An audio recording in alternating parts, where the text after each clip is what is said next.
Buenas tardes, bienvenidos a esta conferencia en línea que ofrece la Dirección de Posgrado de la Universidad Católica Andrés Bello.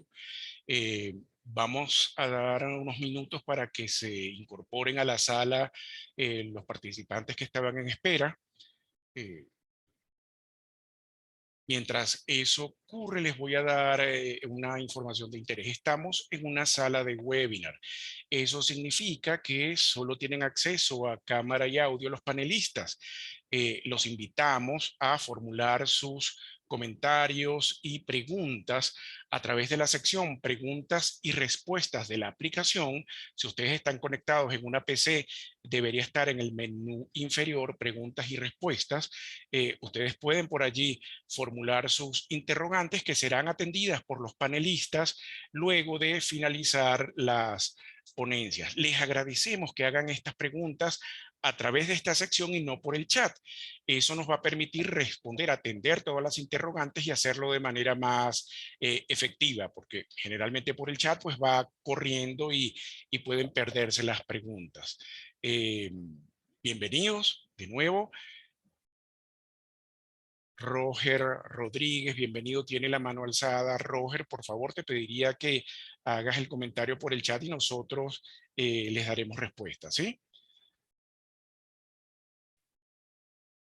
También es importante informar que esta conferencia será grabada y en las próximas horas será publicada en nuestro canal de YouTube. El canal es Posgrado de Derecho UCAP, Posgrado UCAP. Eh, Allí conseguirán la grabación disponible. Bien, yo creo que podemos ya dar inicio a la actividad. Bienvenidos todos. Mi nombre es Luis Pompilio Sánchez y en nombre de la Dirección de Posgrado de la Facultad de Derecho de la Universidad Católica Andrés Bello, les doy la bienvenida a esta conferencia en línea que dictarán los profesores Gustavo Urdaneta Troconis, Miguel González Marregot y Pedro Afonso del Pino, quienes disertarán sobre los retos actuales de la gestión del municipio en Venezuela. Esta conferencia se ofrece en el marco del proceso de postulaciones para nuestro programa de estudios avanzados en Derecho Público Municipal. El profesor Gustavo Urdaneta Troconis es abogado y especialista en Derecho Administrativo por la Universidad Central de Venezuela.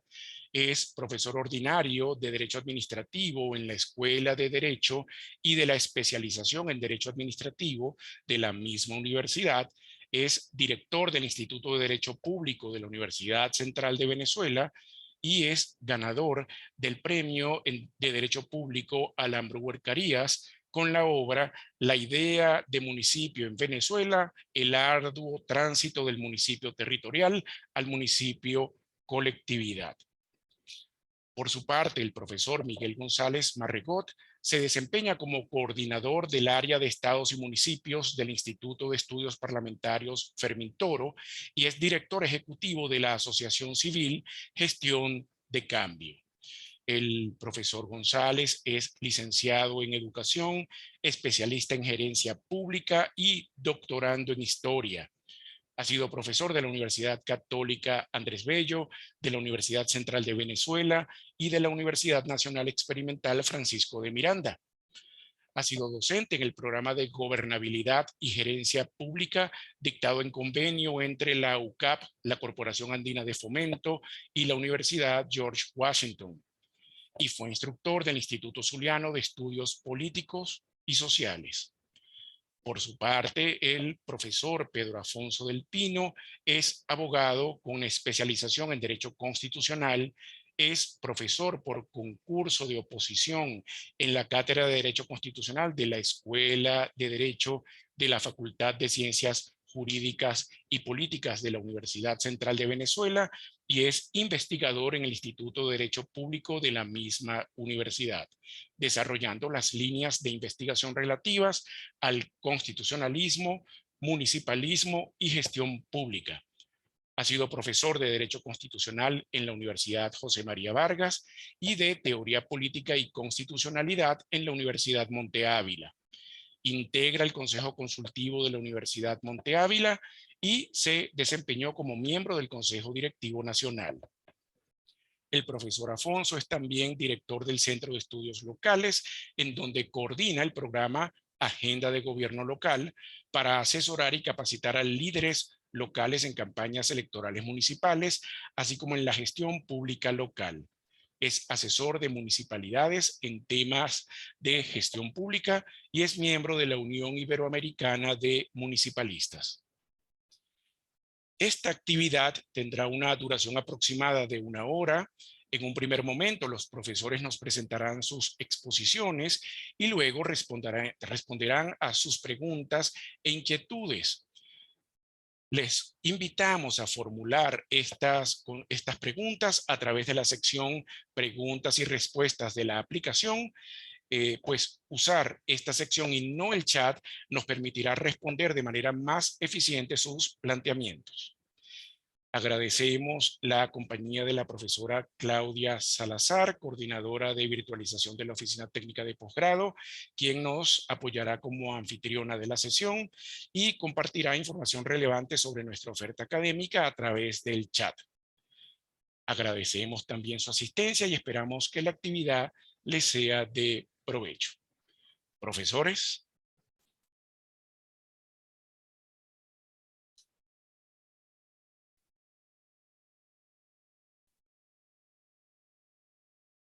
Entiendo que el profesor Gustavo Urdaneta va a Sí, comenzar. Sí. ajá, era que no lograba activar el micrófono. Sí. Y, Bienvenido, bueno, profesor, y muchas gracias.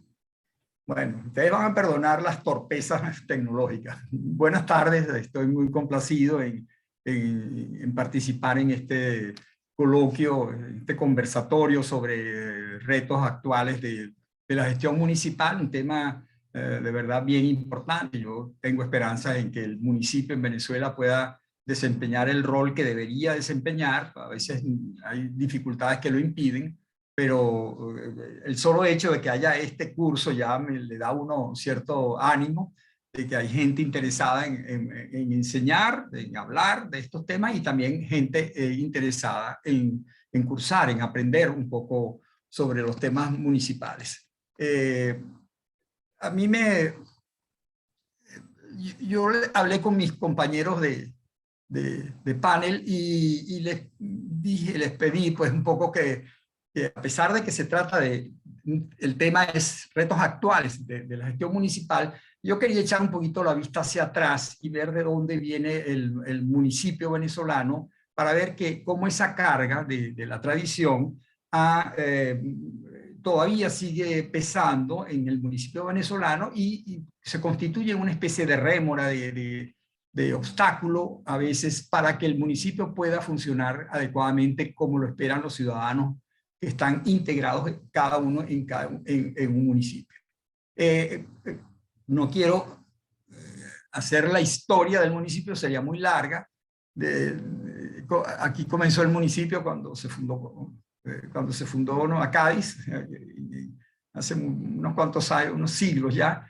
Y bueno, o sea, la historia del municipio ha acompañado la historia de Venezuela, a veces de una manera muy protagónica, y no se trata de eso. Yo lo que quisiera un poco es revisar cuál es el concepto de municipio que siempre ha existido en Venezuela y que todavía sigue existiendo a pesar de que no debería ser ese mismo concepto el que predominara en la actualidad. Yo para eso querría decirles rápidamente que en Venezuela hay muy pocos municipios. Hay 335, algunos dirán, caramba, son muchos, ¿no? Pero si nosotros volteamos la mirada hacia Colombia, vemos que con un poco más de superficie, Colombia y un poco más de población, Colombia tiene más de 1000 municipios, más de 3 veces eso. Si vamos a Perú, una cosa parecida, tiene algo similar, más de 1000 municipios. O sea, el único que tiene menos de 1000 municipios que yo haya buscado es Venezuela. No hablemos de Europa, donde España tiene 12.000 municipios, Francia tiene alrededor de 30.000, Alemania tiene 18.000, Italia tiene más o menos lo mismo. Es decir, se cuentan por miles los municipios. ¿Y por qué tantos municipios? Bueno, porque en cada país hay muchas poblaciones. y cada población es un municipio. El municipio se corresponde con la población. En cambio, en Venezuela eso no es así, y nunca ha sido así. En Venezuela nunca una población se ha correspondido con un municipio, porque en Venezuela nunca ha existido la idea del municipio colectividad.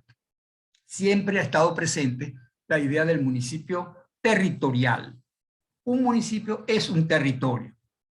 Toda Venezuela ha estado siempre dividida más o menos en 3 niveles del poder público: el nivel general, nacional, podríamos decir, luego un nivel intermedio y finalmente un nivel inferior, y ese ha sido el nivel del municipio. Pero el poder como que se ha escalonado de esa forma, el poder viene de arriba y va descendiendo hasta llegar al municipio. Entonces la idea es que como que los que están en el municipio no son más que representantes de los que están más arriba, lo cual no debería ser. Ya lo vamos a ver. O sea, el municipio hoy en día en Venezuela es titular de un poder público originario, tan originario como el poder estatal y como el poder nacional. Pero eso como que no se ha entendido mucho, y no se ha entendido, repito, porque ha sido una larga tradición de una visión distinta. O sea, nosotros hemos tenido siempre un municipio territorial y no un municipio colectividad. El municipio no es una colectividad humana, el municipio es un territorio en el cual se gobierna. Así haya muchas poblaciones en ese territorio, no importa cuántas poblaciones hay. Entonces, ese municipio territorial tiene una serie de características que si yo se las digo, ustedes lo van a reconocer. Quizás los de Caracas no tanto, porque aquí en Caracas la cosa es muy distinta, ¿no? Pero en el interior vemos cómo cada uno de los estados está dividido, todo su territorio está dividido exhaustivamente en una serie de municipios, no mucho, 7, 8, 10, 15, creo que 20, como que es el estado que tiene más municipios. Y cada municipio ocupa un espacio del estado, no hay un espacio del estado donde no haya municipio. Así no haya poblaciones en ese espacio.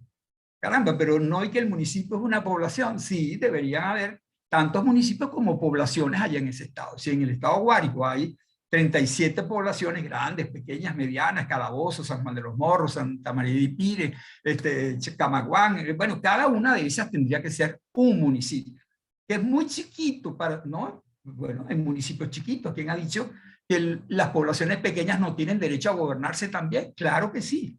No se supone que el municipio es el autogobierno de los ciudadanos por los propios ciudadanos. Bueno, entonces donde haya una población asentada, individualmente identificable, distinta del resto, ahí debe haber un municipio. Y no que esos pueblos pequeños formen parte de un territorio mucho más grande gobernado por otra ciudad. Con lo cual, entonces, no es verdad que el municipio sea el autogobierno de los ciudadanos por sí mismos, ¿no? Porque a los ciudadanos del Calvario, digámoslo así, que yo conozco en el estado Guárico, los gobierna la gente de Calabozo, no se gobiernan ellos mismos. ¿Por qué? Porque Calabozo es la capital de ese municipio. Ah, caramba, es que los municipios tienen capital.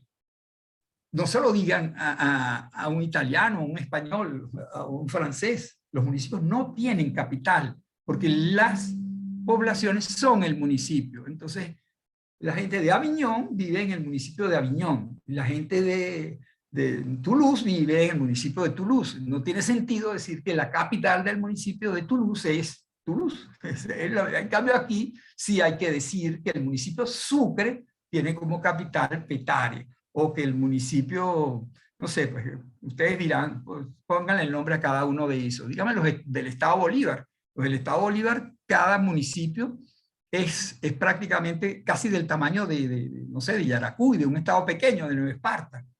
Ese es un municipio. ¿Cómo un municipio va a tener la misma extensión territorial de un estado? Bueno, yo me puse a sacar la cuenta y los municipios, hay municipios en Venezuela que son tan grandes como el estado de New Hampshire en Estados Unidos, como esos estados pequeños, 10, 8 estados pequeños tienen la misma extensión territorial que tiene un municipio aquí en Venezuela. Eso no puede ser un gobierno de la ciudad para la ciudad, por los ciudadanos. Eso es un gobierno que viene de arriba, que fue el de arriba el que dijo hasta dónde se extiende el municipio, y le fijó sus límites, le puso el nombre y le dijo, esta es la capital.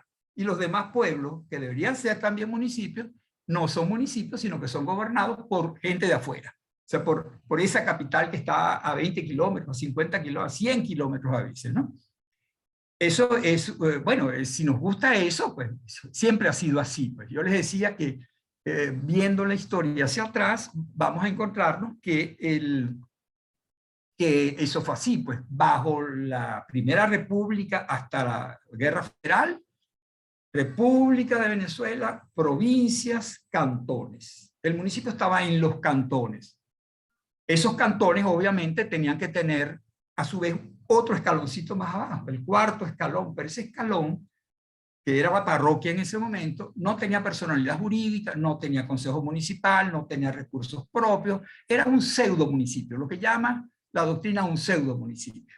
Ese esquema tripartito cambió de nombre, pero no de estructura general, cuando llegó la Guerra Federal. Nos convertimos en una federación, ya la república no se llama república, sino Estados Unidos de Venezuela, luego las provincias no se llaman provincias, sino estados, y ya los cantones no se llaman cantones, sino distritos. Pero sigue habiendo abajo un pseudo municipio que ahora no se llama parroquia como antes, sino que se llama municipio. Entonces la vida municipal estaba en los distritos y los municipios, pero el consejo municipal estaba en el distrito, no en el municipio. Grandes extensiones de terreno, sin nadie viviendo allí, pero sin embargo eso es un municipio. ¿Por qué? Porque la república y los estados necesitaban esas circunscripciones. Entonces, en realidad el municipio viene de arriba, es diseñado desde arriba, a una autoridad externa, que es el que designa quién es el municipio, y hasta dónde llega, y cuál es su capital. Entonces, bueno, eso cambió posteriormente hasta lo que hoy tenemos, ¿no?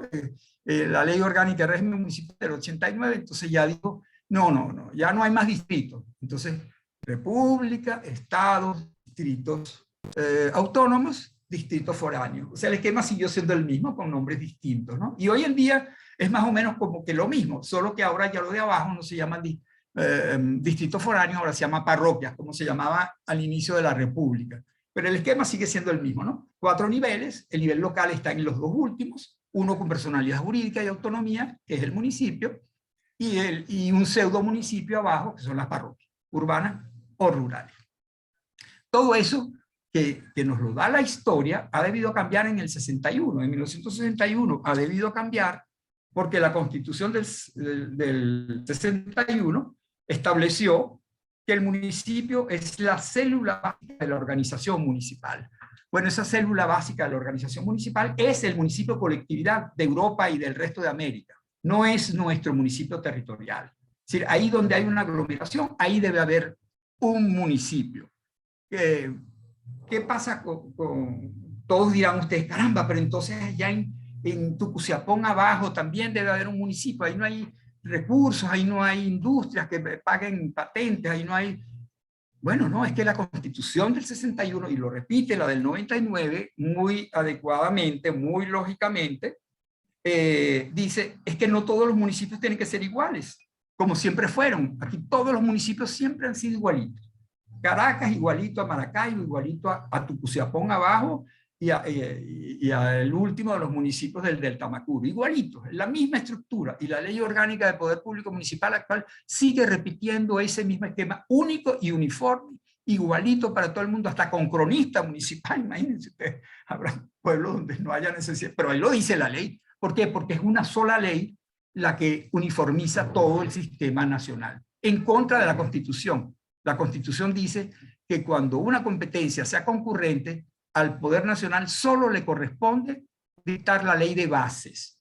Y las leyes de desarrollo, es decir, las que dicen exactamente cómo es el régimen y el Estado, lo dictan los consejos legislativos, que es responsabilidad de nuestro compañero de panel, Miguel González, los legisladores estadales, que deben tener funciones que cumplir. Yo me pregunto cuántos legisladores han dictado leyes de régimen municipal en sus correspondientes estados. Bueno, la Constitución dice que cada estado debe dictar su ley de régimen municipal con base en lo que la ley de bases nacional diga, una ley de 20 bases, 30 bases a lo sumo, y luego cada estado hará su ley de desarrollo sobre cómo será su régimen municipal.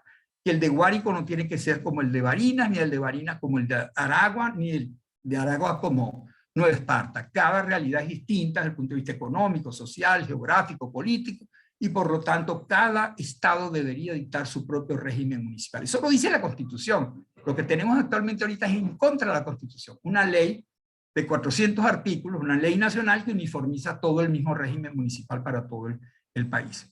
Bueno, esto es lo que yo les quería decir un poco. Hay un reto, así como nos hablarán luego nuestros compañeros de panel, que hay distintos retos internamente en cada uno de los municipios a los efectos de la gestión, mejor gestión de los servicios públicos, etcétera. Hay un reto que es nacional, que es global. ¿Cuál es ese reto? La municipalización de Venezuela.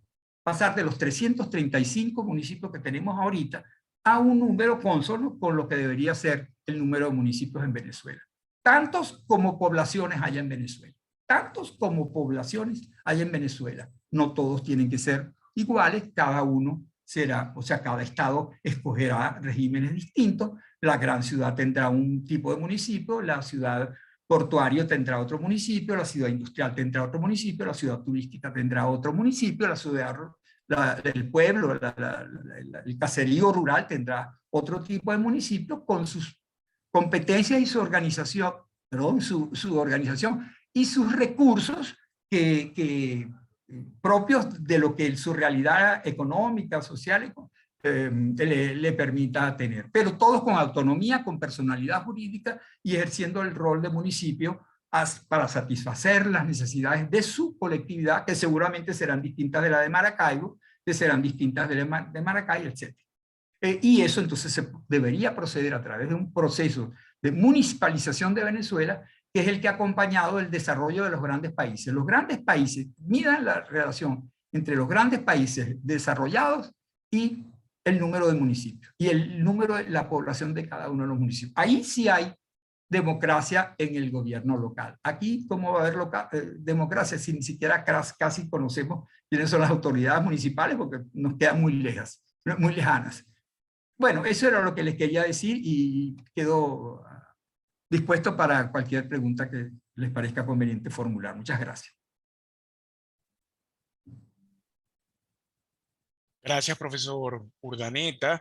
Les recordamos, si tienen algún comentario o pregunta respecto a la intervención del profesor Gustavo, por favor formúlenlas a través de la sección preguntas y respuestas y serán atendidas al final de la sesión.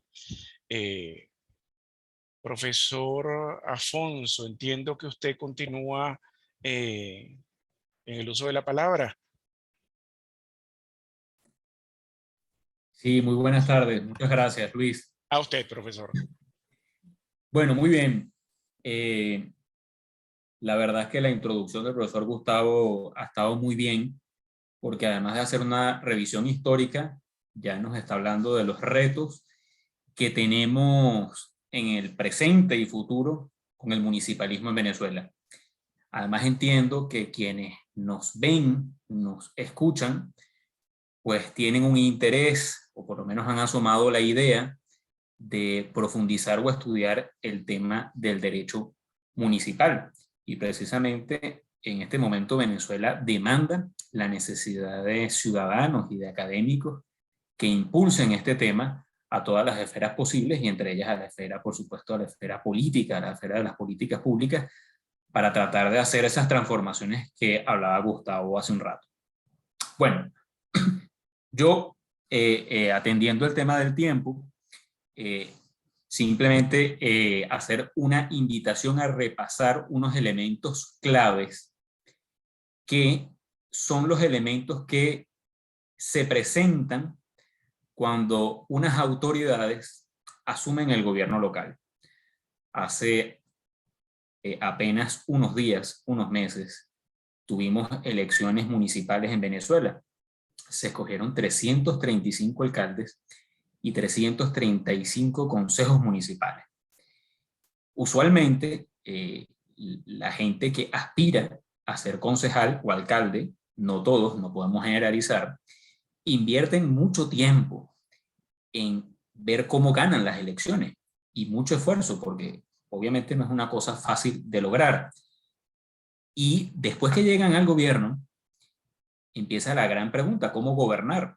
¿Cómo desarrollar políticas públicas en una institución que es difícil conocer, porque es una institución que en algunos casos puede tener 200, 300 años de historia? Es decir, la silla en donde se está sentando el alcalde es una institución de 300 años de historia con sus activos y sus pasivos. Y tenemos ideas, o tienen muchas ideas, de cambiar muchas cosas, y resulta que nada más hay 4 años de gestión con recursos sumamente limitados. Por eso es que cuando se llega al gobierno, el recurso más escaso ni siquiera es el dinero, sino el tiempo, porque cada día que pasa en el gobierno, pues es un día menos para poder ejecutar todos esos planes. Y por supuesto, ahí entran personas como ustedes, quienes nos escuchan. Es decir, los gobiernos demandan gente que ayude, funcionarios, asesores, directores, gente que tenga capacidad de dar luces e iluminar la gestión municipal. Ahora, llegar, sentarse y arrancar es una tarea bastante compleja. Yo creo que hay 5 elementos que los vamos a repasar brevemente. Básicamente se los voy a nombrar porque estos elementos más bien ustedes los pueden estudiar en este programa de estudios avanzados. El primer elemento es la planificación. Normalmente un candidato a alcalde o candidatos a concejales, cuando se inscriben en el Consejo Nacional Electoral, presentan o deben presentar obligatoriamente un documento que se llama los lineamientos del programa de gobierno. Y después que llegan al gobierno, eso tienen que plasmarlo. En el caso del municipio, deben desarrollar algo que se llama el Plan Municipal de Desarrollo, que es un plan de gestión a 4 años. ¿Cómo se hace un plan municipal de desarrollo? ¿En qué tiempo? ¿Qué elementos debe contener ese plan municipal de desarrollo?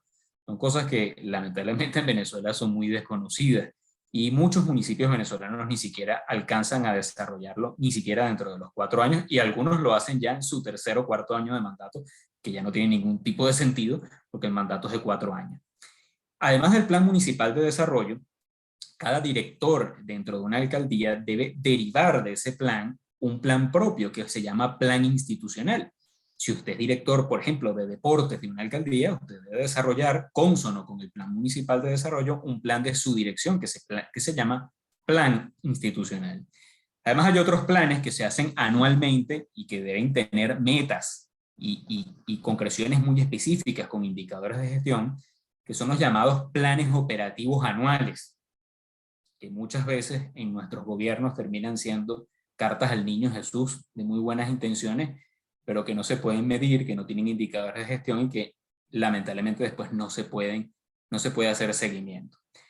Y la planificación lleva a otro gran tema, que es el seguimiento al plan. Así que aquí tienen un gran mundo por descubrir y estudiar, que es la planificación municipal. Primer elemento. Y digo este de primero porque si usted no planifica, y si usted está en una gestión municipal viendo el día a día, apagando fuegos, arreglando alcantarillas o cambiando bombillos, y usted no tiene una visión de dónde va su ciudad, su municipio, pues usted se le va a pasar el tiempo muy rápido y no va a hacer ninguna transformación. Así que el primer elemento es la planificación municipal. Segundo elemento, gestión interna. Muchos alcaldes llegados al poder dicen que ellos no van a estar encerrados en una oficina, sino que ellos van a gobernar con la gente, que no los encierren en una oficina, que ellos van a estar todo el día con la gente. Eso no está mal. Es decir, por supuesto hay que comunicarse con la gente, eso es otro punto que ya estudiaremos, pero para gobernar hay que sentarse y hay que estar en una oficina. Es decir, yo, por ejemplo, no he visto el presidente de un gran banco nacional todos los días en una agencia bancaria hablando con sus gerentes de banco, ¿no? Ocupa buena parte del tiempo sentado, escuchando, organizando, ejecutando, pero tiene que sentarse. Y eso tiene que ver con gestión interna. En gestión interna hay muchos elementos que hay que estudiar. Les voy a leer algunos rápidamente para que ustedes tengan idea de todo lo que involucra la gestión interna. Pero tiene que ver con el presupuesto. ¿Cómo se hace el presupuesto? Una ordenanza de presupuesto. La administración, bienes, compras, talento humano, auditoría, contabilidad, tesorería, contrataciones, tecnología, el desarrollo de la estructura del organigrama de un municipio, el manual de cargos y funciones. Todas esas cosas que tienen que ver con el orden de la casa tienen que ver con la gestión interna. Y usted difícilmente va a tener una ciudad ordenada y una ciudad bonita si dentro de su casa está hecha un desorden. Así que una de las grandes tareas después de planificar es darle orden a la casa, y eso se traduce en gestión interna. Otra gran labor que seguramente pues, ustedes podrán aprovechar en este programa de estudios avanzados. Tercer elemento, los ingresos. De nada sirve planificar y ordenar la casa si el municipio no genera ingresos. Aquí, por supuesto, esto escapa muchas veces de la realidad de nuestros propios municipios, porque tiene que ver ya con planteamientos legales. Somos un estado mucho más centralista que descentralizado, y los municipios sufren mucho porque buena parte de nuestros municipios dependen de un situado constitucional y les cuesta generar ingresos propios. Sin embargo, además del nivel tributario y del nivel financiero a partir de los tributos, hay unas inmensas posibilidades con alianzas público-privadas que permiten abaratar costos y generar muchísimas cosas a nivel local. Esa es otra gran tarea que hay que prestarle atención, ingresos. El cuarto elemento tiene que ver con servicios públicos. Los servicios públicos son muy variados. La verdad es que los servicios públicos pueden ir desde el cementerio hasta la policía municipal. No todos los municipios están obligados a prestar todos los servicios públicos que están en la ley, entre otras cosas porque a veces ni siquiera hay la posibilidad o la necesidad. Nuestra ley, la Ley Orgánica del Poder Público Municipal, sí plantea unos servicios públicos mínimos que son obligatorios y que, bueno, ya ustedes podrán adelantar y estudiar si están en el programa.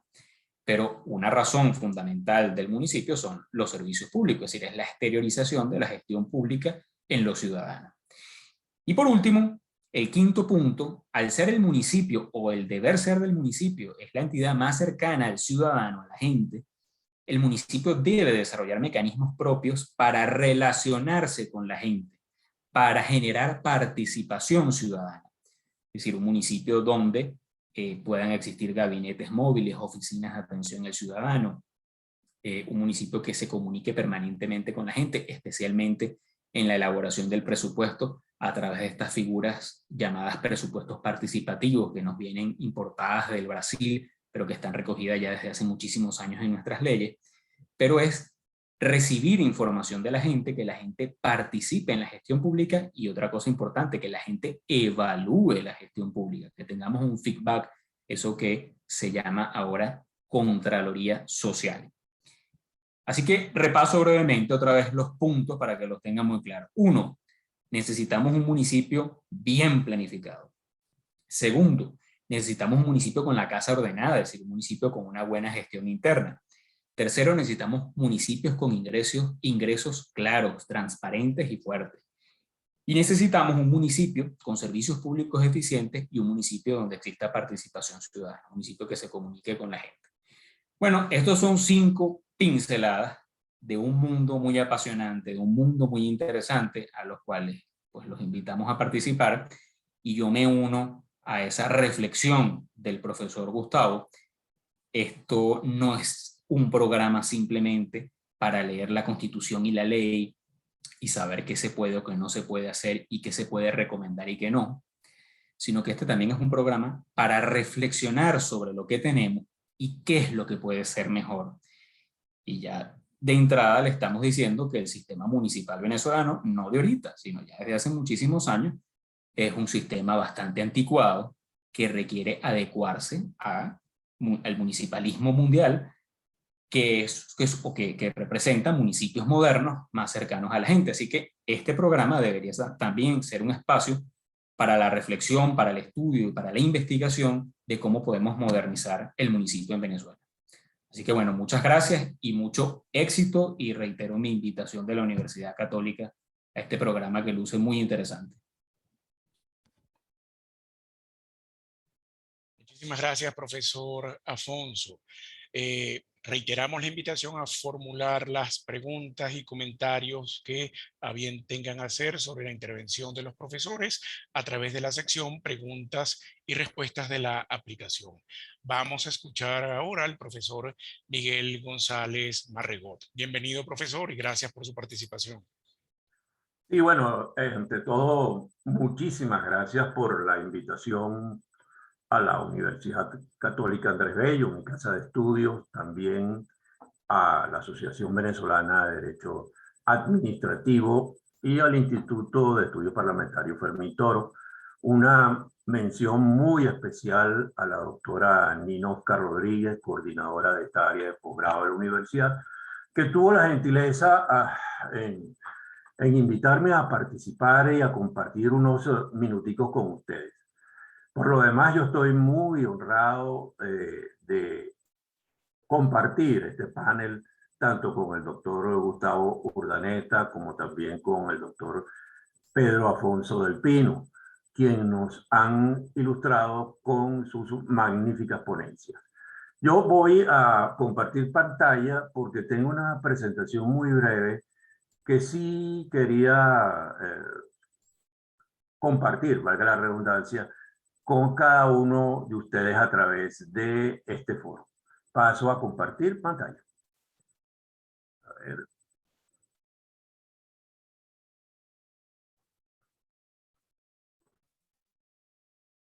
Ok. En primera instancia, retos actuales de la gestión del municipio en Venezuela. Yo de entrada me sumo al criterio del doctor Urdaneta. Tenemos muy pocos municipios y hay que modernizar ese concepto. Y también me sumo a la propuesta del doctor Afonso del Pino de que debería ser una línea de investigación a realizar en estos estudios de posgrado. Yo me voy a referir en aras del tiempo expresado mis antecesores a los siguientes puntos. El municipio como poder público más cercano, una muy breve panorámica de ese poder público en Venezuela y 4 retos que considero fundamentales en su gestión actual. El foco y la razón de ser de la gestión municipal, el mejoramiento de las capacidades de gestión local, la validación social de la actividad pública municipal y el establecimiento de una línea de apertura informativa. Ya vamos a ver cada uno de estos elementos, claro, de una manera bastante rápida y breve. En principio, tal como está concebido la distribución del poder público en la Constitución y del profesor, el doctor Urdaneta, el municipio es la instancia de actuación y distribución espacial más cercana que se tiene actualmente en el país. Debajo de los municipios están las juntas parroquiales, que fueron prácticamente eliminadas con la última reforma de la Ley Orgánica del Poder Público Municipal del año 2010. Pero en los municipios hay que rescatar aún que existe un conjunto de comunidades y de poblaciones que pueden establecer, y de hecho establecen, relaciones con las instituciones públicas. Además, yo estimo que el municipio es un espacio propicio para aprovechar las potencialidades y los recursos locales. Y bien lo decía el profesor Afonso del Pino, mediante una buena planificación municipal. ¿Cuál es el panorama y cuál es la percepción que al menos yo tengo sobre el tema del municipio hoy en Venezuela? Les presento 3 debilidades y 3 fortalezas. Podemos estar de acuerdo con ellas o no, podemos conversarlo luego. Yo entiendo que el municipio actualmente está siendo afectado por una estrategia centralista que viene siendo impulsada desde el Ejecutivo Nacional. No solamente ahora, sino prácticamente desde el año 2003, cuando comienzan los procesos de reversión de las transferencias de competencias hacia los estados. Esta estrategia centralista supone el obstáculo para cumplir con las atribuciones constitucionales que tienen los municipios y que están recogidas en el Constitucional 178 y en la Ley Orgánica del Poder Público Municipal.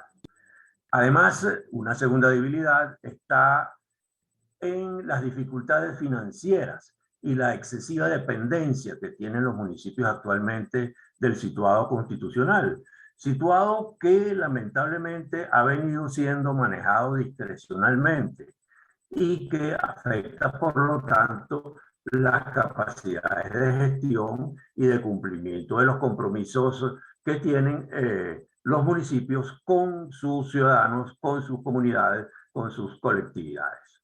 En tercer lugar, una debilidad importante y que se deriva casi que de lo anterior es la baja credibilidad que tiene la ciudadanía en la capacidad que tienen los municipios para resolver los problemas. Si usted hace una evaluación del rendimiento entre la población, entre la ciudadanía, del rendimiento de las políticas públicas locales, la evaluación va a ser bastante negativa o la aprobación va a ser bastante baja. Un poco es por los dos elementos que hemos señalado con anterioridad. El centralismo que afecta la gestión de los municipios y también ciertas dificultades financieras. Recientemente hay que agregar la migración que ha venido sufriendo el país. Hay municipios que han perdido casi el 40 o el 50% de su nómina. Entonces, eso supone que se están convirtiendo, lamentablemente, algunas de estas entidades en cascarones vacíos. Sin embargo, los municipios tienen también tres fortalezas y es el arraigo histórico de las municipalidades en la cultura del país. Los municipios están vinculados a la historia del país. Para bien o para mal lo están. Como decía el doctor Urdaneta, de allí nació la Primera República y fueron desarrollándose sucesivamente y manteniéndose a lo largo de la historia del país.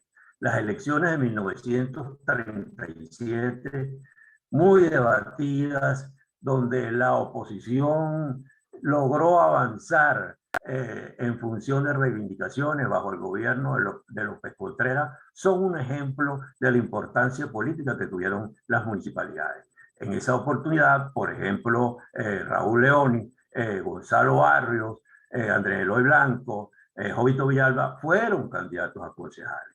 Y por cierto, fueron desconocidos por el régimen del presidente Eleazar López Contreras. Con esto quiero señalar que hay un arraigo histórico y siempre han estado presentes en eventos importantes en el país. En los años 80, cabe agregar que los municipios fueron un espacio para el debate entre los ciudadanos organizados en asociaciones de vecinos y el gobierno central, en función de democratizar al municipio y en función de que las autoridades municipales fueran electas en planchas abiertas. Los municipios presentan también posibilidades de desarrollo económico local, son la primera referencia para ello y tienen espacios de participación, no solamente con el voto, sino también con los cabildos abiertos, con la descentralización de servicios o con las consultas públicas o las iniciativas populares. Allí les dejamos para la reflexión estas fortalezas y debilidades del ámbito municipal. Pero ¿cuáles son los retos? Pues bien, el primero de ellos lo señalaba como el foco y razón de ser de la gestión municipal. Desde mi punto de vista, la gestión municipal debe estar basada en derechos. Repito, debe estar basada en derechos, porque los ciudadanos son sujetos de derechos y por lo tanto los gobiernos, bien sea de naturaleza nacional, regional o en este caso local, deben entender que su objeto fundamental no es la institucionalidad misma, sino la gente y los derechos de la gente. Eso supone que hay un reto también importante en que deberíamos pasar de un municipio formalista, autorreferenciado, a la atención incluso a aquellos ciudadanos más vulnerables. Como es natural y podemos entender, no todos los municipios tienen el mismo grado de vulnerabilidad o de pobreza, pero sí estarían en la obligación tanto legal como ética, de atender a los sectores ciudadanos más afectados. Y por último, hay un reto muy, pero que muy importante en esto del municipio basado en derechos, que se debería transitar de la asignación lineal de tareas y de obras al compromiso y al convenimiento social y comunitario. Ese es el primer reto que quiero destacar para todas y todos ustedes. El segundo elemento es el municipio sostenible, y esto lo rescato de los objetivos del 2030, del desarrollo sostenible. Nosotros en nuestro país, si queremos abocarnos a avanzar hacia la modernidad, pues debemos rescatar los principios y las estrategias para construir un municipio sostenible mediante los planes de desarrollo municipal, mediante proyectos de inversión local vinculados al desarrollo sustentable, a proteger al medio ambiente, no solamente el gobierno municipal a colaborar, sino a proteger, restaurar y promover la protección del medio ambiente e impulsar proyectos de inversión local con el sector privado bajo un principio que implique la Contraloría Social en función de la protección del ambiente. Un segundo reto, entonces, es el municipio sostenible. En tercer lugar, pienso que los municipios en Venezuela requieren de una nueva gobernanza democrática. La Ley Orgánica del Poder Público Municipal ofrece un conjunto de mecanismos de participación muy interesantes, que a veces no se cumplen, que a veces se omiten. Y eso debería ser un compromiso tanto del poder ejecutivo como el poder deliberante de cada entidad municipal, de hacer cumplir con esos municipios, consolidar espacios para la convivencia, la justicia, la confianza ciudadana, descentralizar programas y servicios. Hay un artículo muy interesante, el 184 en la Constitución del 99, que establece mecanismos de participación y descentralización, no solamente a lo interior del Estado, sino desde el Estado hacia las comunidades y hacia la ciudadanía. Por último, el acceso a la información, transparencia y rendición de cuentas como elementos importantes de una nueva gestión municipal, que suponga cambiar el modo de ser y la visión que se tenga de la acción de los gobiernos municipales en nuestro país. Hay que garantizar el acceso a la función pública, hay que promover redes sociales para el intercambio con la ciudadanía, impulsar la rendición de cuentas. No más opacidades. Si queremos modernizar el municipio, debemos entonces impulsar, y los gobiernos deben impulsar, los gobiernos locales, estrategias y medidas para reducir la corrupción y el clientelismo. Y los vecinos, los ciudadanos, debemos estar pendientes de ello. Entonces, focalizar la gestión municipal en derechos. En segundo lugar, rescatar las posibilidades de una gestión planificada y mejor organizada, impulsar una nueva gobernanza democrática y el acceso a la información, la transparencia y la rendición de cuentas son retos fundamentales para modernizar nuestro municipio. Yo me voy a la historia atrás y rescato una frase de Andrés Eloy Blanco, el de los angelitos negros, que también fue un insigne municipalista. La patria venezolana es un hecho municipal, nació de un hecho municipal. Su vida y su pasión han sido derivados del municipio. Siguiendo esta máxima de las tantas muchas que tiene Andrés Eloy Blanco, podemos plantearnos entonces relanzar y revalorizar el municipio. Y este PREA que ofrece la universidad es una oportunidad única y formidable. Muchísimas gracias a todos.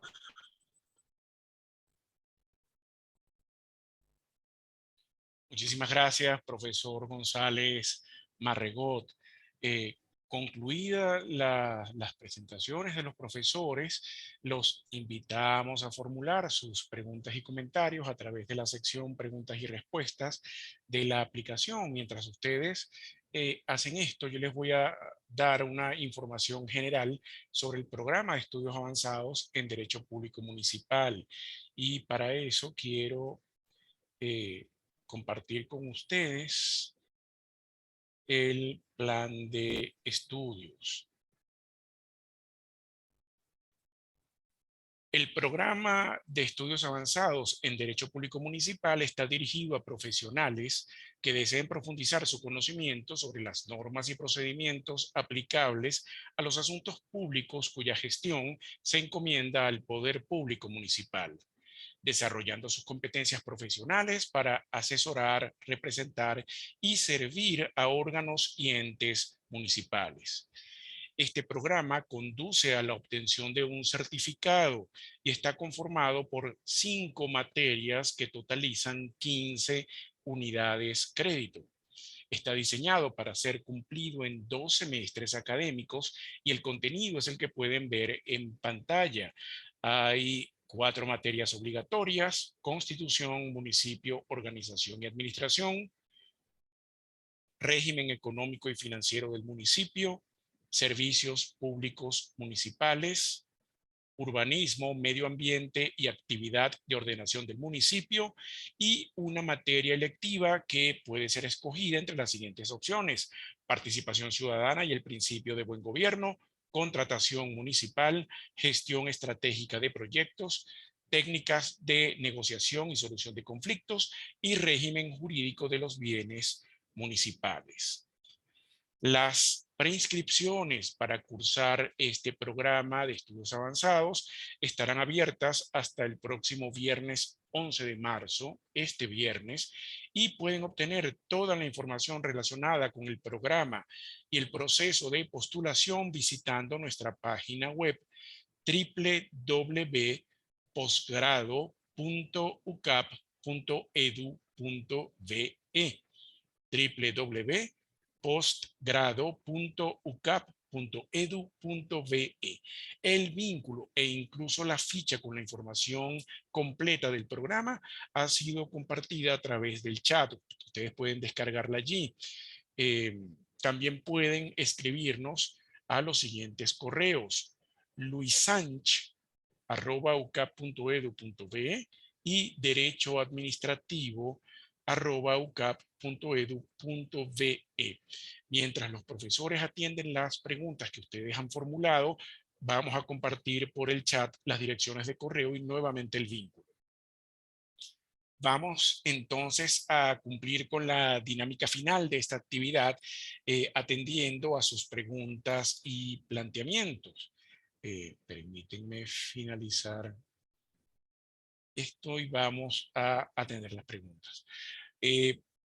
Profesores, las preguntas no están dirigidas a algún ponente en particular, así que yo los invitaría a activar sus cámaras y micrófonos y a atender según la afinidad por el tema, o incluso intercambiar sobre los siguientes planteamientos.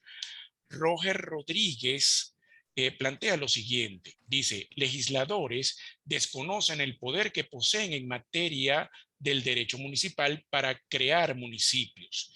Y luego insiste: profesores, ¿qué propuesta habrá que hacerles a los legisladores para crear municipios? Y entiendo que esto se relaciona con la interesante afirmación que hacían los ponentes sobre el poco número de municipios que existe en Venezuela.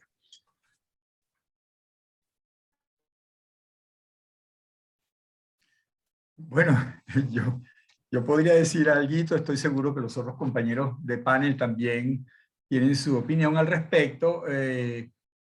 Sí, los legisladores estadales probablemente desconocen un poco todo lo que deberían estar haciendo en materia de régimen municipal.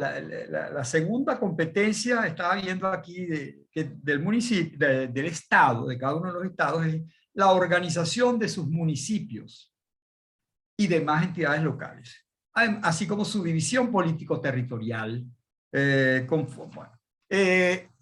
Primero hay que distinguir. Una cosa es la organización del municipio y otra cosa es la división político-territorial. Los municipios no son la división político-territorial de los estados. La división político-territorial de los estados son las circunscripciones que cada estado quiera crear para ejercer sus competencias propias, las competencias estadales, que están previstas en el capítulo de los estados, del poder estatal. En cambio, la organización de sus municipios es crear sus municipios, legislar sobre sus municipios de conformidad con lo que está establecido en la Constitución en el artículo 169. La organización de los municipios se regirá por esta Constitución nacional y por las leyes que cada uno de los estados dicte, en el entendido de que cada estado debe dictar regímenes diferenciados de municipios, de acuerdo con su capacidad para generar ingresos, de acuerdo con su demografía, de acuerdo con su historia, de acuerdo con la geografía, es decir, de acuerdo con las condiciones de cada uno de los estados. El Consejo Legislativo dictará una ley de régimen estadal, es decir, del régimen municipal de cada uno de los estados, como fue todo desde el 1864 para acá. Cada estado tenía su propia ley de régimen municipal. Lo que es que se parecían mucho, eso es lo malo, ¿no? Que se parecían mucho unas a otras. Uno se imagina que a lo mejor se las habían copiado, se copiaron una, pero no tenía por qué haber sido así. Cada estado podía crear su propio régimen municipal. Y la Constitución actual exige, le obliga, le exhorta a cada estado, a través de su Consejo Legislativo, de que legisle de manera diferenciada respecto de su régimen municipal. Obviamente, para poder hacerlo, lo primero que hay que hacer es cambiar la ley nacional. En la medida que sigamos teniendo una ley nacional que lo dice todo, hasta que tiene que haber un cronista municipal en cada uno de los municipios, o cuáles son el número de sesiones que puede tener cada consejo municipal, y bueno, no sé, pues de qué color deben pintar la fachada de la sede municipal. Es decir, todos los detalles ya están en la ley de régimen municipal, ley de poder público municipal. Bueno, lo primero que tiene que considerar el legislador nacional es que le corresponde dictar bases generales para todos, pero no el régimen municipal de cada uno de ellos. Eso lo debe hacer cada uno de los estados. Ese es la primera toma de conciencia, creo yo, que deben tener los legisladores estadales. Saber que ellos deben ser los protagonistas en cuanto a la creación de su propio régimen municipal.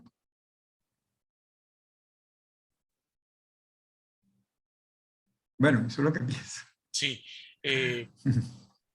¿Algún otro profesor quisiera agregar algo? Sí, un comentario respaldando lo del profesor Gustavo, frente a esta inquietud del tema de los municipios y las legislaturas estadales. Si chequeamos los últimos 20 años de historia, en Venezuela no se ha creado ningún nuevo municipio. Lamentablemente, la Ley Orgánica del Poder Público Municipal, violando el espíritu de la Constitución, porque se convirtió en una ley de base y de desarrollo y de todo, porque llegó hasta los más pequeños detalles que no debía llegar, porque dejó de ser una ley de base. Esa ley realmente dificulta mucho crear municipios en Venezuela, y el primer punto es la población del municipio. Tiene que superar la media poblacional del estado, excluyendo los 2 municipios de mayor población. Eso es básicamente una tarea imposible. Si nosotros revisamos movimientos recientes en Venezuela por municipalizar algunos pueblos, encuentran dificultades muy grandes. Por ejemplo, San Pedro del Río en el Táchira, un poblado muy turístico, muy particular del estado Táchira, que forma parte del municipio de Ayacucho, cuya capital es San Juan de Colón y no tiene nada que ver con San Pedro del Río. San Pedro del Río sencillamente no puede ser municipio porque no reúne la población. Araira, parroquia Bolívar del municipio Zamora del estado Miranda, no puede ser municipio a pesar que tiene unas características muy propias, inclusive una fundación histórica muy particular en tiempos de Guzmán, una colonia de italianos y de franceses. No puede separarse de Guatire porque no reúne la condición poblacional para el Estado. Y así como este ejemplo hay muchísimos en Venezuela. Inclusive hay casos de municipios que llegaron a crearse en Gaceta, como el municipio José Antonio Páez en el estado Barinas, que es una parroquia de Pedraza y que sin embargo no ha logrado institucionalizarse como municipio porque ni siquiera se dieron los instrumentos institucionales para poder avanzar a esa transición.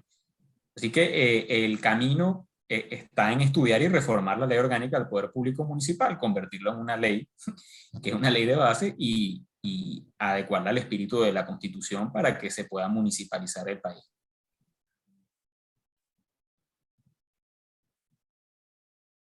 Gracias. Sí, yo no sé Profesor si González. podría... Claro que sí, profesor. ¿Cómo no, Sí, profesor? ahí hay un tema interesante. En Venezuela, el tema poblacional, como dice Pedro Alfonso del Pino, es ciertamente trascendente a la hora de la conformación de municipios. En Venezuela, en general, los municipios son de tamaño mediano hacia pequeño. Hay municipios de 5.000, 6.000 habitantes. Pero el drama central de todo esto es la baja capacidad financiera que tienen los municipios venezolanos, reforzado con un esquema centralista que ha impedido un desarrollo político territorial adecuado en las distintas regiones del país. Recordemos que el tema, hay un libro muy bueno de Jorge Olavarría, Dios y Federación, donde él se dedica a criticar el federalismo venezolano en función del Estado unitario, pero municipalista. Para él el municipio es central en todo el desarrollo político del país desde el 1810. Pero donde quiero llegar es que ha habido una gran discusión en cuanto a la descentralización político-territorial del país e incluso en cuanto a la descentralización fiscal del país, que afecta las posibilidades de tener entidades territoriales fuertes y sólidas. Y pongo el caso, aunque no necesariamente tiene que ver mucho con el tema que estamos hablando, pero que podría tener, es el vacío competencial y presupuestario de las entidades federales, de los estados. Los estados son entidades muy débiles. Y el poder deliberante de esas entidades federales lo es más, es aún más débil. Y por lo tanto quizás cuesta entender las posibilidades de desarrollo y de ampliación y de democratización del país que supone la municipalización que debería estar planteada quizás en un nuevo momento en la historia política del país.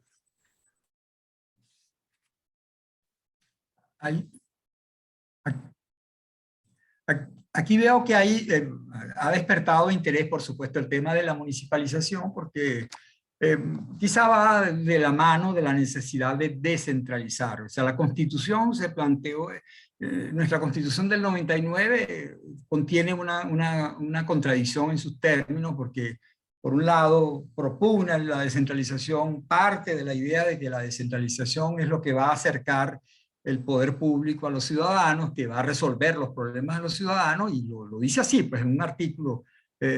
Curiosamente, las disposiciones constitucionales no son programáticas, son dispositivas, dicen cómo deben ser las cosas y establecen mecanismos para hacerlas. Pero ese artículo sobre la descentralización es un programa. Ahí dice que la descentralización es un principio al cual debe tender toda la gestión pública. De tal manera que hacer cualquier cosa que vaya en sentido contrario a la descentralización es contrario a la Constitución. Eso no hay ninguna duda. Pero hay, como lo ha dicho el profesor González, hay una especie de cultura centralista que no es nueva ni es de este régimen, sino atávica, ¿no? Yo lo repito muchas veces, o sea, aquí hay una mentalidad conforme a la cual las cosas se hacen bien si se hacen como se hacen en Caracas. O sea, no hay confianza en que cada una de las zonas del país puedan manejar sus asuntos de una manera conforme a ellos les parezca. Y bueno, y si les sale mal, esa es su responsabilidad. Tratarán de hacerlo mejor después, pero no, la solución no puede ser que se lo digan desde Caracas cómo es que tienen que hacerlo, ¿no? Pero este régimen tiene de verdad una tendencia muy centralista, pues, ¿no? Y la Ley Orgánica del Poder Público Municipal es una muestra de eso. Aquí ya lo dijo el profesor Afonso. Si quisiéramos municipalizar el país, tendríamos que comenzar por modificar la Constitución o anularla. El Tribunal Supremo debería anular los artículos de esta ley que van en contra de lo que dice la Constitución. Y la Constitución no permite establecer poblaciones mínimas en el nivel nacional. El nivel nacional no sabe cuánto debe ser la población en el Guárico para que haya un municipio, ni en Deltamacuro, ni en Bolívar. La población mínima, es que no debe haber población mínima, es la población que exista. Si en un pueblo solo hay 500 personas, bueno, ese municipio será de 500 personas. Pero, como lo dice la ley orgánica del Poder Público Municipal, que comienza muy bien, para que el Consejo Legislativo pueda crear un municipio, deben concurrir las siguientes condiciones. Primero, una población asentada establemente en un territorio determinado con vínculos de vecindad permanente. Ese es el municipio. Ya los demás requisitos sobran. Eso es lo único que se tiene que exigir para que haya un municipio. Una población asentada establemente en un territorio determinado con vínculos de vecindad. Eso es lo que es un municipio. Una aglomeración de vecinos. Y los vecinos saben cuáles son sus problemas, atienden sus propios intereses, se conocen. Bueno, se conocen, pues digamos, en todo caso tienen una idiosincrasia propia que les permite gobernarse a sí mismos. Eso es lo que es el municipio. Los demás requisitos y condiciones lo que vienen es a entrabar la posibilidad de crear nuevos municipios, de acuerdo como ocurre con los ejemplos que señaló Pedro. Bueno, entonces, nada, pues hay que comenzar probablemente por desaplicar la ley orgánica del Poder Público Municipal, por anularla, por modificarla, para que nos siga exigiendo lo que hacían las leyes previas a la Constitución del 99, que exigía una población mínima, una capital. ¿Cómo que una capital? O sea, un municipio no puede tener capital porque él es el municipio. Esa capital es el municipio. Todo lo demás son añadidos que ya no forman parte del municipio. Y cada población adicional que haya dentro de ese territorio tendría que ser también un municipio. Las actuales parroquias foráneas, todas ellas, cada una de ellas debería, por principio, deberían ser un municipio. Pero bueno, con estas exigencias legislativas, pues es difícil crear municipios. Bueno, ¿quién puede motorizar eso? Solo decía, preguntaba alguien allí. La población en general podría ser, pues, o sea, el movimiento ciudadano debería estar exigiendo en Araira, en San Pedro del Río, en cada una de las zonas donde entiendan que ellas deban constituirse en municipios, que presionen, que exijan, que se muevan, que vayan a las instancias sociales, culturales, políticas, para plantear su aspiración a convertirse en un verdadero municipio. Bueno, eso... Por ahí va un poco la cosa. Claro, este es un proceso que tendría que ser muy conversado, muy participativo dentro de lo que plantean los otros panelistas, que el tema municipal tiene que ser muy participativo, porque no es impuesto, no puede ser impuesto por nadie, tiene que surgir de la propia población. Entonces, lo primero que yo haría como legislador, si yo fuera legislador, que Dios me ampare y me favorezca, pero imaginemos que lo fuera, lo primero que yo haría es tratar de hacer un censo. ¿Cuántas poblaciones hay en este estado? ¿Alguien lo sabe? ¿Cuántas poblaciones hay en el estado Guárico? Yo, que soy guariqueño, no lo sé. Conozco una que otra por allí. Cuando mira, esta es otra, mira, este es el Calvario, este es el Rastro, este es Guardatiná. Pero hay un inventario de cuántas poblaciones hay. ¿Qué población tiene cada una de esas aglomeraciones urbanas?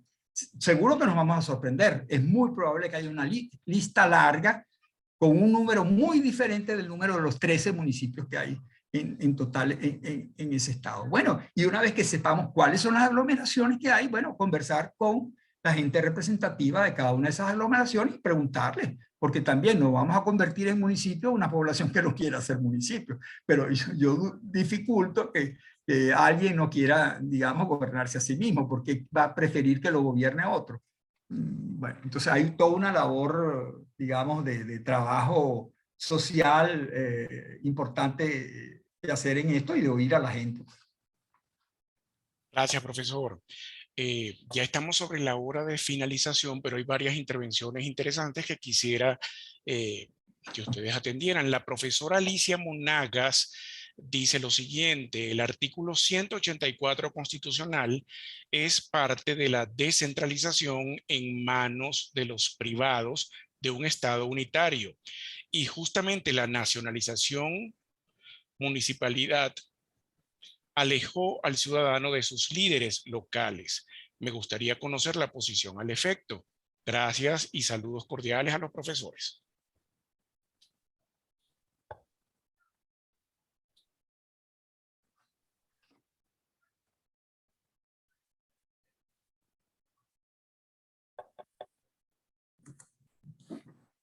Yo no sé si quiere, no quiero acapararla, No, pero sí, de repente Pedro, sí. si quieres acapárala. El único comentario que yo haría, ese artículo 184, yo le he dado muchas vueltas y me planteo, yo como administrativista, yo no soy constitucionalista, pero hablar de descentralización, cuando se habla de transferencia de servicios a la población, eso es una privatización, eso no es descentralización. Descentralización es transferir una competencia pública a otra instancia pública, parte del Estado. Si se transfiere a una empresa privada una competencia que ya no será competencia, ya es un negocio, pues, ¿no?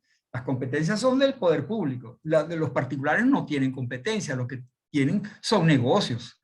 O sea, tienen actividades propias, pues, lucrativas o no lucrativas, porque los particulares también pueden realizar actividades no lucrativas, pero en definitiva son actividades de interés privado, podríamos decirlo, ¿no? Así. Entonces, lo que ha pasado allí es que una actividad de interés público y de carácter público ha sido transferida a la sociedad civil. La sociedad civil, sector privado, privatización entonces, ¿no? Bueno, y no estoy con eso juzgando que sea malo o bueno, de repente es bueno hacerlo, pero que no se debe llamar descentralización. Descentralización es de la República al Estado, del Estado a los municipios, pero no del Estado a un particular. Eso es privatización, como ocurrió con la CanTV, como ocurrió con tantos servicios en una época en que se puso de moda la privatización. Pero en la otra parte, no sé, me gustaría que de repente otro... Sí, bueno, a mí particularmente me gusta mucho el artículo 184 de la Constitución, porque supone cierta democratización de la gestión del Estado. El artículo 184 no habla de transferencia de competencias, es muy cuidadoso, el constituyente fue muy cuidadoso al respecto, y desde el encabezado hacia abajo se habla de transferencia de servicios y de programas hacia ciertamente las asociaciones vecinales y entidades no gubernamentales mediante convenios. Es decir, no es que yo te lo doy y punto, sino que se establece un convenio, que un convenio debe tener ciertas características y ciertas metas a cumplir. Y eso me parece positivo, eso me parece positivo. Evidentemente hay un conjunto de competencias concurrentes cuya prestación y transferencia y descentralización pueden y ocurren dentro del ámbito público estatal. Eso es correcto. Ahora, la transferencia de programas me parece positiva. No es malo que en un momento determinado ciertos sectores de la sociedad civil participen en la coprestación de ciertos servicios públicos. Y de hecho eso está planteado. La competencia administrada, por ejemplo, en la prestación de servicios públicos fue una propuesta interesante con el propósito de democratizar la gestión de las políticas públicas dentro del gobierno. Sí quiero volver un poco a lo del tema de la discusión de la descentralización y la municipalización, porque ha sido el gran debate de este país. Y no ha sido fácil, y ahora menos, y ahora menos. Ahora hay una tendencia muy fuerte al centralismo, muy fuerte al centralismo. Y justamente esa tendencia fuerte al centralismo es negadora hacia las posibilidades de municipalizar el país. De hecho, y en cuanto a la mención a las juntas parroquiales han casi desaparecido, cuando pudieran ser las 1.100 y pico de juntas parroquiales que hay en el país, pudieran ser progresivamente consideradas como municipios en un momento determinado. Yo estoy de acuerdo con eso, en que se municipalice, pero ojo, también con un detalle, que se estudien las posibilidades de financiamiento que tengan los nuevos municipios, ¿no? Para no crear entidades deficitarias desde un principio que van a estar siempre en quiebra y siempre en deuda con sus ciudadanos para prestar las competencias que puedan o que deban corresponder. En Caracas, y con esto finalizo, hubo un debate o hay un debate en que Catia fuera convertida en un municipio, Catia municipio. Fue una propuesta que avanzaron grupos políticos y grupos vecinales en un momento determinado. Y también ha habido otras propuestas que Caracas se divida en 4 municipios: El Valle, Catia, Caricuao y la parte central. O sea, son discusiones que se han dado, pero con una visión de gobierno nacional centralista es dificultoso que se pueda avanzar.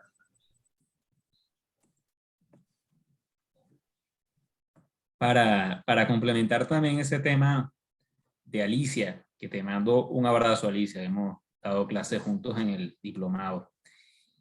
Ese artículo que da para mucho, que tiene muchas lecturas, yo creo que, bueno, que el espíritu de ese artículo es la participación ciudadana. Ese artículo se terminó plasmando para mal o para bien, eso es un análisis pendiente porque ha sido una ley que se ha ejecutado parcialmente, que es la Ley de Gestión Comunitaria de Competencias. Es una ley muy posterior a la Constitución, que entra en este paquete de leyes que han llamado las leyes del poder comunal. Es una ley llamada a ejecutar a ese artículo. Va en la línea del artículo. Sin embargo, estos son cosas que, bueno, que no se escuchan mucho obviamente en el ambiente político, porque suele ser como muy contradictorio o pesado, pero que en el plano hay que discutir esto con la gente, y más en el plano académico. Es decir, la participación ciudadana tiene límites. Pretender vaciar de competencias o todas las competencias, compartirlas con la gente. Mira, hay que verlo con cuidado. Es decir, hasta qué punto la gente participa en la construcción de obras públicas, inclusive hasta en funciones de defensa o temas. Es decir, son temas muy delicados porque la participación ciudadana no puede vaciar completamente de funciones al Estado. El gran rol, y eso es un tema de mucho debate, en mi opinión, el gran rol de la participación ciudadana es un rol de contraloría ciudadana. Es decir, las asociaciones de vecinos, las cámaras de comercio, los sindicatos, es decir, toda esa red viva de la sociedad, lo que tiene es que estar muy pendiente y muy vigilante de que las autoridades locales cumplan y que cumplan transparentemente, que se ejecutan los recursos. Pueden proponer ideas, por supuesto, coadyuvar en algunos programas esenciales. Creo que buena parte de lo que está en el artículo se puede hacer, pero hay otras cosas que no, hay otras cosas que hace el alcalde. Es decir, hay otras cosas que tienen que hacer la estructura del Estado especializada a través de muchos años precisamente para hacer eso. Pero bueno, esto es un debate y creo que ustedes tienen o van a tener una materia que tiene que ver con participación ciudadana del buen gobierno, y eso hay que trabajar. ¿Cuáles son los límites hasta dónde llega la participación ciudadana? Y eso, por supuesto, tendrá vertientes legales, culturales, dependiendo del sitio donde se esté aplicando. Por lo tanto, bueno, es un artículo que está en la Constitución, que está por discutir, por hacerse, por debatirlo mucho más, y para eso un programa de este estilo. Y quiero acompañar otra idea que acompaña la idea de la municipalización, que ha hablado el profesor Gustavo, hemos hablado todos aquí, que es la idea de la diversidad de regímenes municipales. O sea, no se trata de dividir el país o crear 3.000 municipios y que todos sean iguales a Chacao, o al municipio Libertador, que es más grande que un ministerio. Se trata de que, y ya me lo mencionó Gustavo al comienzo, es decir, hay aldeas, pueblos con vocación agrícola, con vocación pesquera, con vocación industrial, y aquí se trata de abrirnos un poco la mente, porque no podemos tener la misma estructura de un municipio agrícola que un municipio pesquero. Y por cierto, nosotros no vamos a inventar el agua tibia.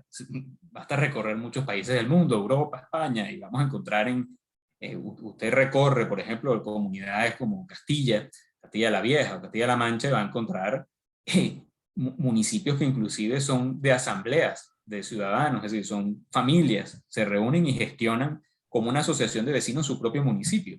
Y después tienes otros municipios con unas estructuras muy particulares, muy, vamos a decir, un poco más sofisticadas. Entonces, nosotros en este momento no tenemos eso. Inclusive, buena parte de nuestros municipios ni siquiera han logrado construir contralorías municipales, que es una estructura que está en nuestra Constitución. Buena parte de nuestros municipios ni siquiera tienen esa estructura. Y de esta estructura administrativa va a depender también los recursos financieros, es decir, porque si les exigimos a todos los municipios la misma capacidad financiera, pues es básicamente imposible. Es decir, el tema poblacional y financiero no nos va a permitir crear más municipios. Aquí, esto requiere un proceso de mucha reflexión y de estudio para acompañar la municipalización con la creación de diversos regímenes municipales, incluyendo un subcapítulo que es el capítulo tributario, fiscal, financiero. Gracias, profesores.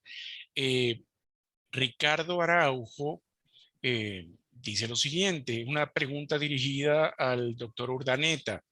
¿Cómo cree usted que debe ser el proceso para la municipalización de Venezuela y quién debe impulsarlo? Y añade un comentario, dice, creo que resulta muy importante que los municipios rescaten las competencias que tienen asignadas en la Constitución y la Ley Orgánica del Poder Público Municipal, pero que han sido absolutamente centralizadas, como la distribución del agua y alumbrado público. Bueno, en primer lugar, un saludo a Ricardo. Me encanta verte allí.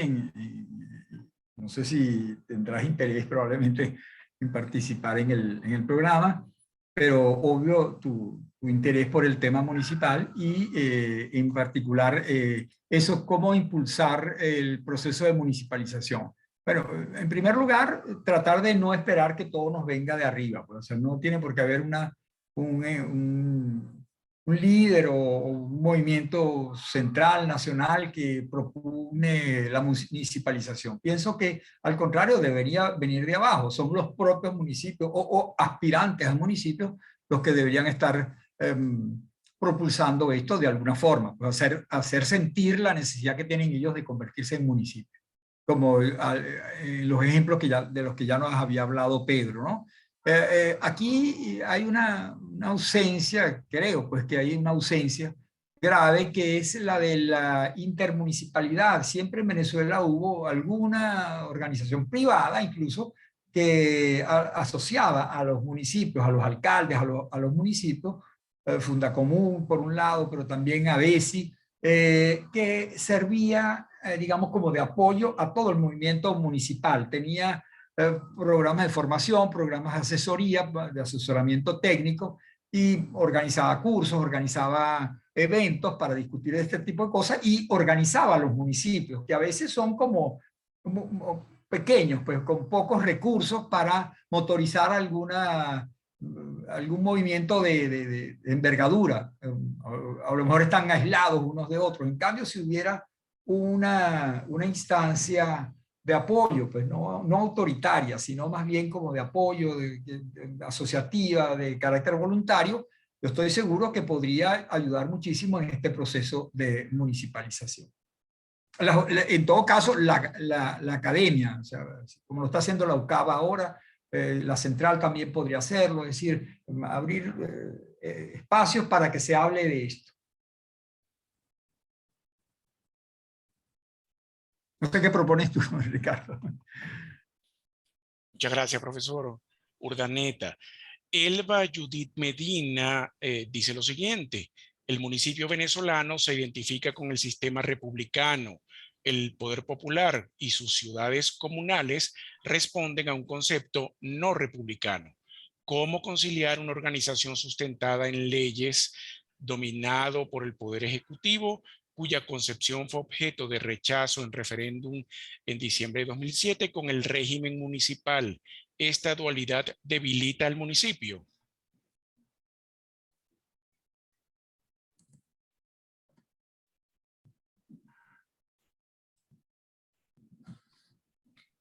Yo creo que ahí el profesor Miguel González nos ha dejado una lámina muy interesante sobre las fortalezas y las debilidades del municipio. Yo coincido completamente con Miguel en el tema de que el municipio está arraigado en nuestra cultura, en nuestra historia, municipio que es inclusive anterior a la República. Es decir, la nacionalidad venezolana se fundó con los municipios, no con la República.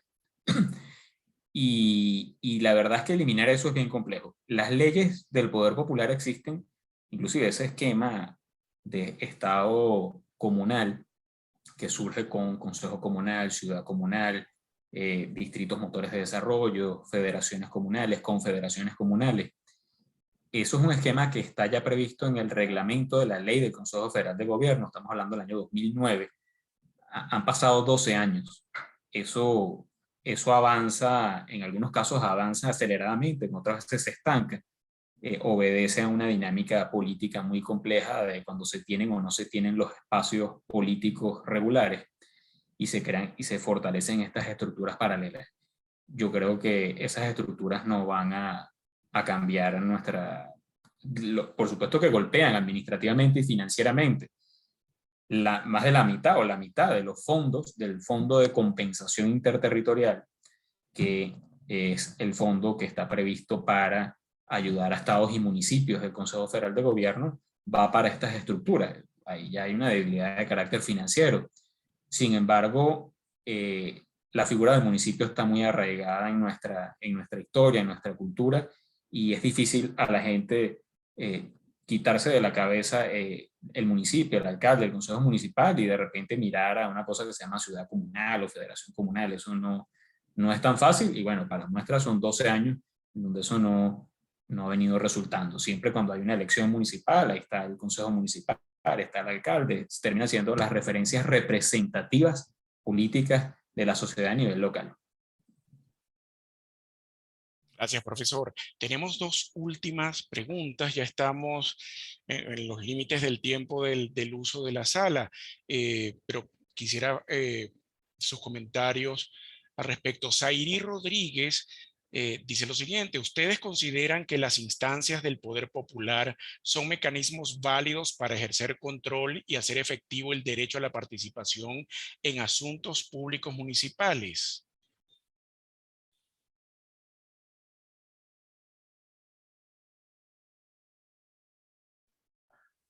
Mira, ahí hay mucho de lo que planteaba el doctor Afonso del Pino. La experiencia que yo he tenido en las revisiones y en los estudios limitados que he podido hacer sobre ese tema es que una de las frases claves, y con el debido respeto a cualquier persona que crea en esas instancias de los consejos comunales o de las comunas, que no se sabe cuántas hay en realidad, es que ellos te dicen, esas personas, esos vecinos, te dicen, estamos esperando los recursos, estamos esperando que bajen los recursos. Es decir, son personas que han cumplido una serie de trámites procedimentales y burocráticos ante ciertas instancias del Poder Nacional, presentando un proyecto para arreglar una escalera o un sistema de alcantarillado o una cancha deportiva, y el tiempo pasa y no le llegan los recursos para emprender esa pequeña obra. Hay un estudio que hizo la doctora María Pilar Cuadilla sobre el tema de los consejos comunales, donde ella establece que la incidencia de estas instancias en la vida comunitaria y en la vida municipal es muy baja. Es muy baja. Más bien parecieran mecanismos de control político y de control ideológico. Y quiero destacar un tema.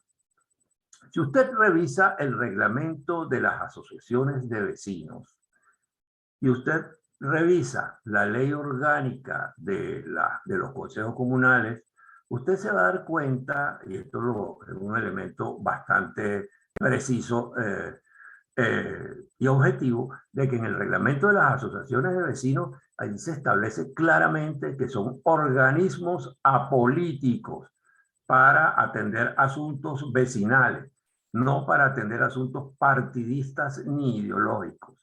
En cambio, cuando usted ve los artículos, y sobre todo los últimos, de la reforma de los consejos comunales y de las comunas, son instancias para construir un modelo socialista. Se puede estar de acuerdo con el socialismo o no, pero eso supone que si esas son instancias para construir un modelo ideológico político determinado, cualquier otra persona, cualquier otro vecino que no esté de acuerdo con eso, queda automáticamente excluido.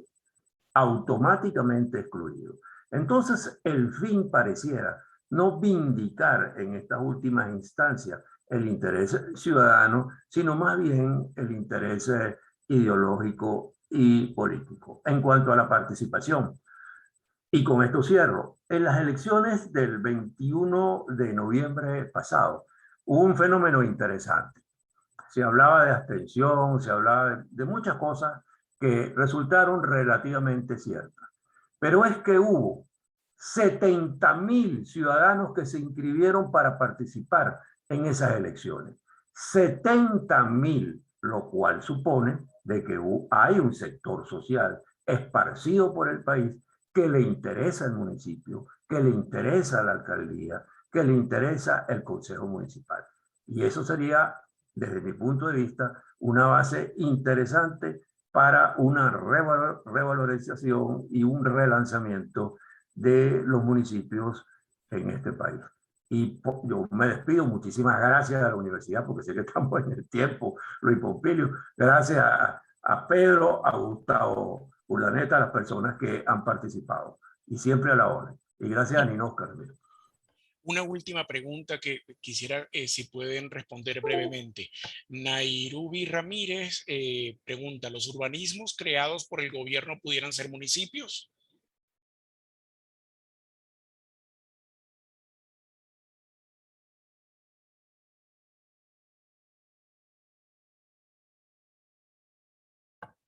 Profesor Gustavo, no sé si escuchó Sí, ya la oí. Sí. Ajá. Claro, claro. Es decir, es difícil desde lejos decir que algo puede ser un municipio. O sea, el concepto general existe. El municipio tiene que ser lo que dice esta ley. Una población asentada establemente en un territorio determinado con vínculos de vecindad. Es decir, algo identificable como una aglomeración, que tenga nombre, que la gente se sienta partícipe de esa colectividad y que sea distinta de otra, ¿no? No es una urbanización, obviamente una urbanización no es un municipio, no puede serlo. La urbanización forma parte de una aglomeración mucho más amplia. Entonces, esos urbanismos que son en realidad urbanizaciones, pues eso en principio, bueno, salvo que estén muy aislados, y entonces, bueno, a lo mejor sí constituyen un asentamiento. Pero ¿dónde trabaja la gente? ¿Dónde tiene escuelas? Es decir, tienen la configuración de una aglomeración de gente que vive en ese sitio o es parte de una aglomeración más amplia. Entonces, eso es lo que habría que ver en cada caso. Sí. Bueno, ya para finalizar, pues reiterar en nombre de la Dirección de Posgrado de la Facultad de Derecho de la Universidad Católica Andrés Bello, nuestro agradecimiento a los profesores Gustavo Urdaneta Troconis, Pedro Afonso del Pino y Miguel González Marregot por esta valiosa participación y la valiosa colaboración académica. Agradecer también a las instituciones aliadas, a la Asociación Venezolana de Derecho Administrativo, AVEDA, y al Instituto de Estudios Parlamentarios Fermín Toro por su apoyo en la organización de esta actividad y en la convocatoria al proceso de preinscripciones para el programa de estudios avanzados. Y finalmente agradecer a los asistentes por su participación. Los invitamos nuevamente a visitar nuestra página web www.posgrado.ucap.edu.be, donde podrán conocer toda nuestra oferta de estudios de cuarto nivel. La grabación de esta conferencia será publicada en las próximas horas en los canales y redes sociales de los estudios de posgrado. Muchísimas gracias de nuevo y feliz tarde.